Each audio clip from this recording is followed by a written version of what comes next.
let's stay with the rivals then, because Michigan finally lined up with against somebody with a pulse last week, and of course, it was much in a sense like the Ohio State Notre Dame game, where you could pull away from that game and say, let's shed a positive light on this, or we can go the negative route. So whoever wants to start first on, because I'm sure y'all Michigan Monday guy. Yeah, I was going to say this is Michigan Monday guy. He's the expert. Yeah, this is a Tony thing. Well, I'll just say this: based on just a few bounces, this game could have been like 20-3 Maryland in the second quarter, and the first bounce off of a Maryland kick returner's face allowed Michigan to score their first touchdown of the game and set the tone. But yeah, I was very disappointed in, well, I can't say I was disappointed in Michigan. This is the first time we got to see actually what they can do. A real football game. Exactly. And I think right now JJ McCarthy still thought he was playing against Hawaii and Colorado State in that game, taking way too much time with the ball and thinking he can get out of everything, basically like he's still in high school. And so he's learning that you can't do that. I thought Blake Corum was awesome. That's the best we've ever seen him. Just 243 yards rushing. 30 carries. I'm not sure how many times they want to do that with him. I'm not sure that he can hold up doing that. Not that many can. Defensively, I think Michigan is just a bunch of guys, and they need to be dudes, as Ohio State, like Mickey Marotti would say. Got to turn these guys into dudes. And I don't know how many dudes they have defensively right now. I think I've jokingly said that when your best pass rusher is your nickelback, who was your slot receiver last year, that's bad news. But Mike Sainristil, who is doing that, is really, really good this year. He's replaced Dax Hill, and he's been impressive. But the statement stands. Like, you need more than just a guy who was a receiver last year, and they're not getting much pass rush from as many guys as they did last year, obviously. And if they're not going to get pass rush, then the secondary is not going to hold up. And that's the linebackers as well. Like the back five, back six, they need a lot of help, and they're not getting it from the defensive line enough. And I don't know that they will. It seemed to me, I'll just jump in real quick. I was at my nephew's football game in Grove City, and I was following it on the phone and then listening to it in the car on the way home, that they got outplayed for about 28 minutes in the first half. And other than the fumble on the kickoff, and then right before halftime, Maryland had the lead. And then I think Corum broke off a long run, and Michigan finally grabbed the lead. And I think they held it from there on. It just seemed like they didn't play very well for the first 28 minutes of that game, other than punching it in at the beginning and then scoring at the end of the half. The middle 27 or 28 minutes of that half, they got woefully outplayed, and Maryland missed on some opportunities, as Tony said, to really, grab a double-digit lead perhaps in that game, from what I can recall. Then the second half, Tagovailoa got banged around a little bit, and Raheem Jarrett got banged around a little bit, and I think Maryland, maybe just kind of realized, we're playing at Michigan.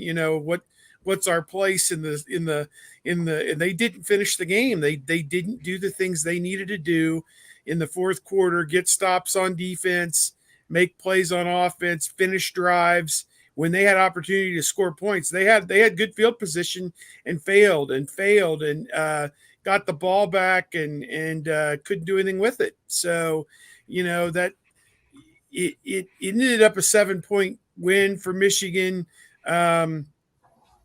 I would say Maryland is much improved from what I could tell. I think Ohio State's going to be in for a little bit of a shootout when they go out there, unless the Ohio State defense can really, really play its best game. I think they're going to be in for a little bit of a shootout out there, and gives Ohio State another good game, I think, down the stretch. I think Maryland's going to beat some people. They're going to beat Michigan State.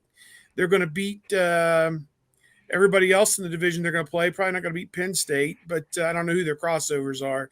But, they're going to win some games. So, maybe they win 8 games this year. I don't know. Their crossovers are Purdue in Maryland, Northwestern at Maryland, and then at Wisconsin. So that's 2-1. At least 2. 2-1 probably, yeah.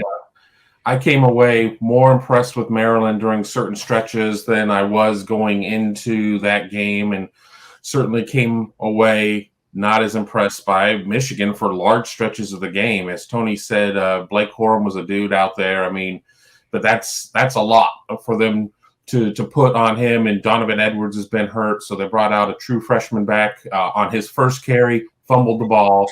So they're one deep right now at running back until Donovan Edwards gets back.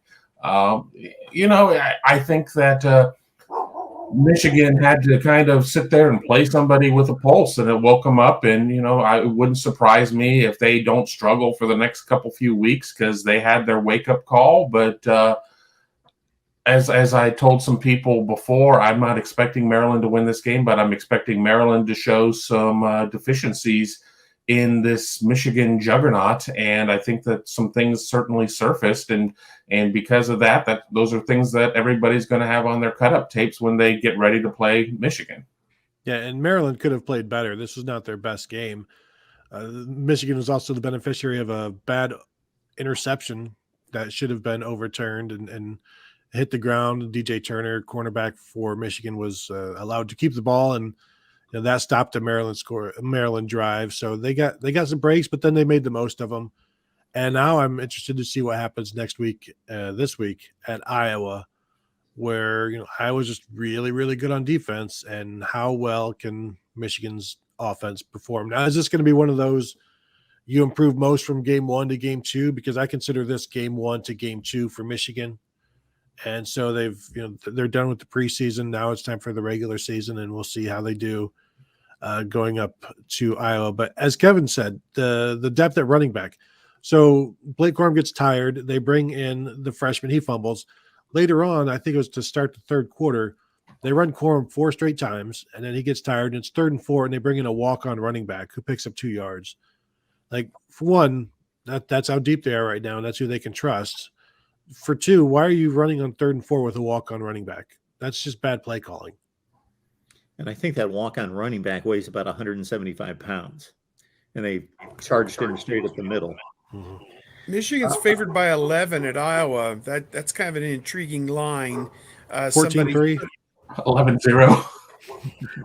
What's that? Yeah, 11-0 will be the final score. Somebody put on there, take Iowa in the points. I'm kind of torn on that one. Which Iowa team is going to show up? Will Iowa even get a first down? I think that's a big question. They had 2 defensive touchdowns and beat Rutgers 27-10. Without those, they win the game 13-10. So I don't know. With any other team in America, I would say that formula is not sustainable, but it's been sustainable for them for 20 years. So it's sustainable to some degree. But that's a little difficult against Michigan. But on the flip side, this is JJ on the road against a competent team, a great defense for the first time ever.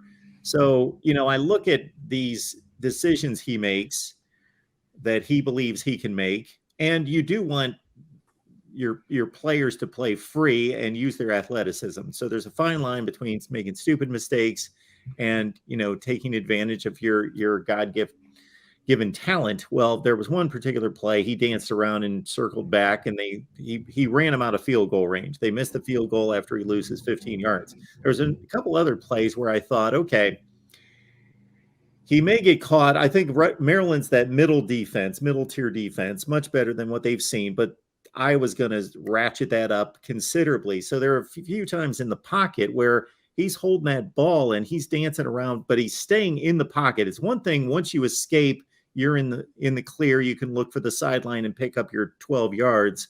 But when he's dancing around the pocket, holding that ball loose, and Iowa's the perfect defense that looked for those opportunities to strip sack, knock the ball out of his hand, do the batted ball up in the air. They just come up with those plays that he's not going to be able to pull that. The other thing about his overthrows, so he had 4 consecutive downfield overthrows. So if you're not sure about the quarterback, I think you don't mind seeing the overthrows because the thought is, well, he's got a strong arm. He's overthrowing everybody. We can always dial it back because if the guy with a really good wide receiver room can't take advantage of him because he can't throw the ball that far, then that's a problem. But at the same time, if this continues to be an issue, if it's 3 games from now and he's still overthrowing most of those, well, you rather have him underthrow and give the receivers a chance to catch the ball because they have the probably 70 or 30, 80, 20 advantage on those supposed 50-50 balls. So there was also a Maryland interception down near the goal line when the guy stepped out of bounds by about that much that cost them a field goal that was put on the board by Michigan. So there are mistakes in football games, then there are gifts. And what Maryland gave them on a few occasions were, or the officials on the interception by DJ Turner, gifts. All right. You also had JJ McCarthy fumbling twice, and Michigan recovered both of those.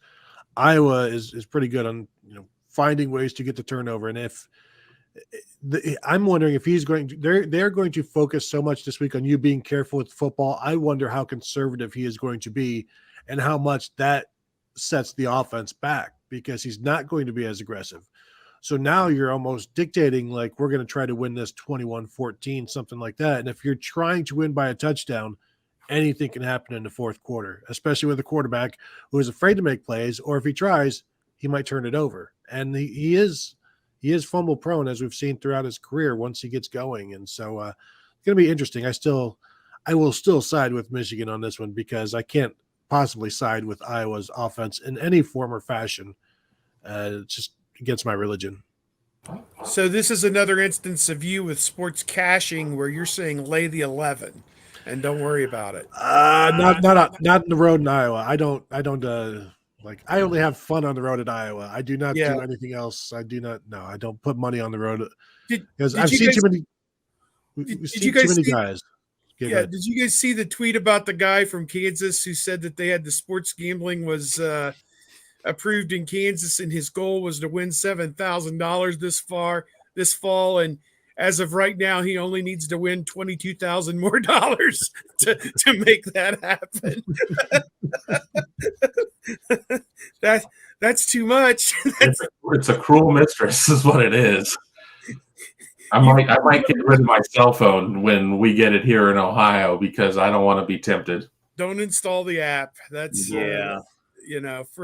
I'm even debating on our trip to Penn State. We always kind of pull off at Wheeling Island and put a couple dollars down on this or that. I'm like, I may just take the 470 and go around the other way and skip the island. Because if you go straight on 70, you go right past the island. So if I take the outer belt around Wheeling, I can avoid dropping the money at Wheeling Island. So we'll see. No.